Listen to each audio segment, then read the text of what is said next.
Guess not all of Vesemir's teachings have receded into oblivion.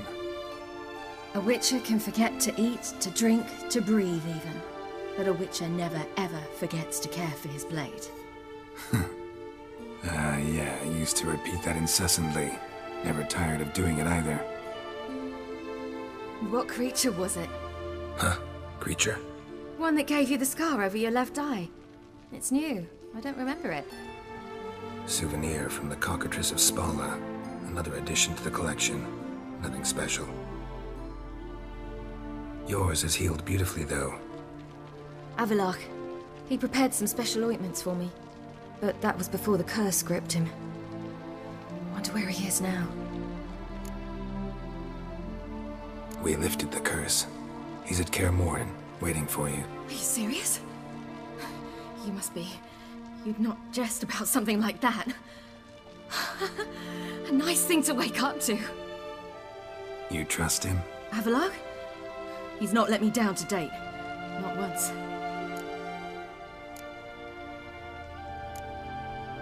Why exactly is Avallac'h helping you? Sages have never been fond of humans. He doesn't do it for me. It's about my power. As if it could ever be about anything else. Avallac'h tried to teach me how to control my ability. He was also making sure I didn't fall into Eredin's hands. What's Eredin after? What's he want from you? What everyone wants. Control of my powers. His homeworld faces annihilation. Eredin's decided to invade ours. Brilliant, wouldn't you say? Can't achieve much on his own, so he needs to bring an army. Except his navigators can't possibly move him and thousands of NL between planes. Their abilities won't allow it. Whereas yours will. Exactly. And if I die in the process, well, that's a necessary sacrifice. How do you ever start traveling with Avallac'h? As soon as I'd left you and Yen on the Isle of Avalon, I found myself pursued. Eredin and his Red Riders were on my heels. I fled through many worlds, many times. They came very close to catching me once. It was then that Avallac'h appeared, out of nowhere. He found a portal, and took us to a world where Eredin couldn't find us for, perhaps half a year. The world where Eredin couldn't find you, what was it like? You wouldn't believe me if I told you. Try me. People there had metal in their heads. Waged war from a distance, using things similar to megascopes. And there were no horses. Everyone had their own flying ship instead. Ciri, stop fooling around. Told you you wouldn't believe me. We should have stayed there. So why'd you return? I thought the hunt had lost my scent for good. I thought I was safe. Besides, I wanted to find you. You and Yennefer. You were looking for us, we were looking for you. Times I thought you were just a step away. Other times, felt like I was going around in circles. I'm not surprised. There were times I fled pell-mell headfirst and forward.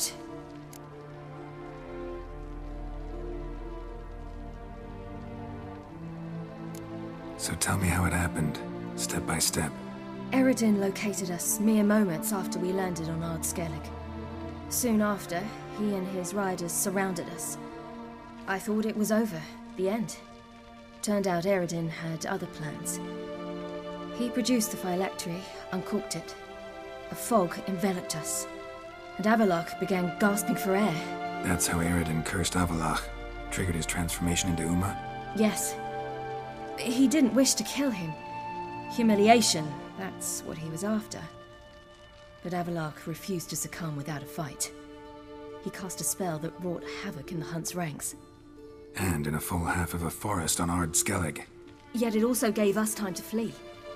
Avallac'h opened a portal. I leapt in. He was supposed to follow right behind me, but something went awry. Impaired by the curse, he failed to reach the portal in time. We had agreed that if anything went wrong and we were separated, we would meet at his hideout in Velen. But you failed to meet there. Yes, we failed to. Once through the portal, instead of at Avallac'h's hideout, I landed right in the middle of Crookback Bog. I barely escaped the crones. And then there was the Baron. You know, he took me hunting. I killed a wild boar with my sword. I heard. A coincidence, really. I had no desire to hunt that day, but it felt wrong to refuse. I'd taken nothing remotely resembling a hunting weapon. I simply hadn't intended to hunt. I was wandering through the forest, breathing deep the air. And then I heard a strange sound. Unsettling. Boar attacked you? Mm-hmm. Big as a bison, and lumbering straight at me. And all I had was my sword. I had to manage. Did just fine, judging by how the Baron's men remember it. Simple soldiers, the whole lot. But we got along splendidly. A shame I had to leave. Flee. But I didn't want to bring the wild hunt down on them. Apart from which, I knew by then the curse was progressing. So instead of looking for Avallac'h, I decided to find you and Yen. So how'd you even meet a man like Whoreson Jr.? You and Yennefer were nowhere to be found, and I needed someone who could fix the phylactery. No ordinary craftsman would do. I needed a mage, one with extraordinary powers. Dandelion took it upon himself to help me. It was as if his honor depended on it. He arranged a meeting with a mage, but it proved a trap set by the temple guard. Failed to mention that. Probably didn't want to worry you. Later, we learned the guard did that sort of thing regularly, in the hope of nabbing anyone who collaborated with mages. We needed to find another way. That was clear. Then Dandelion said he knew a man who owned a piece of Novigrad, as he put it, could do more than others.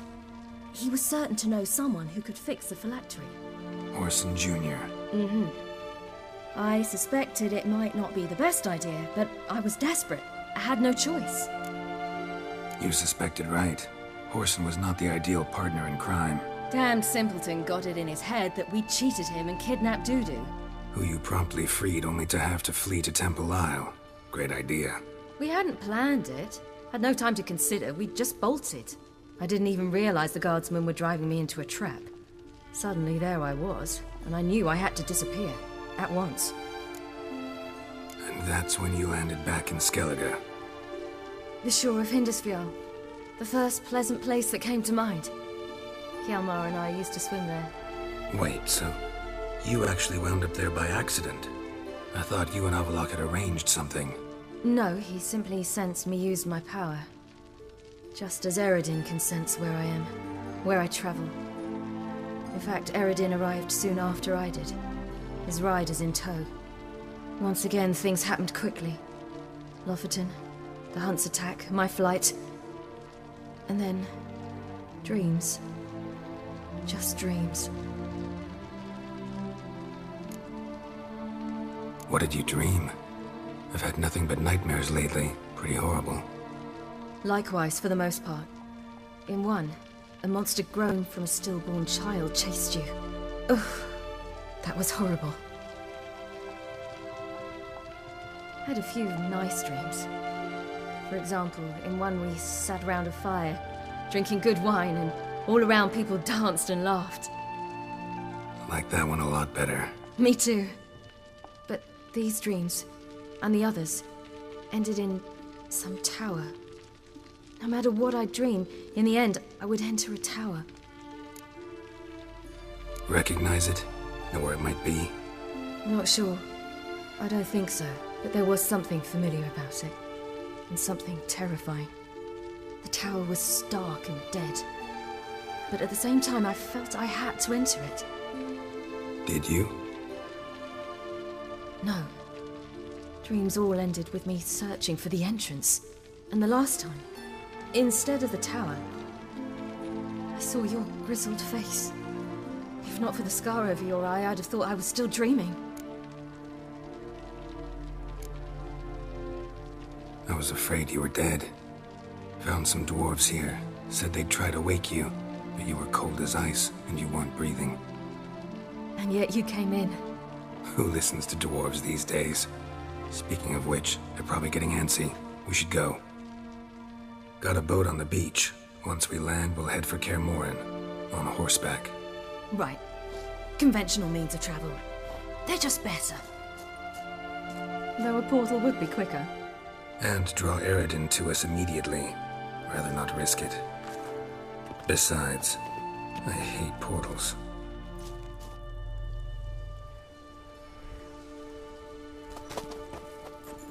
Damn. Listen, we gotta think of a way to...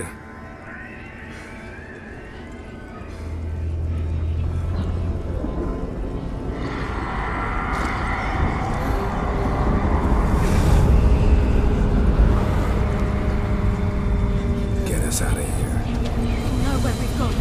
They'll know how to find me. They already do.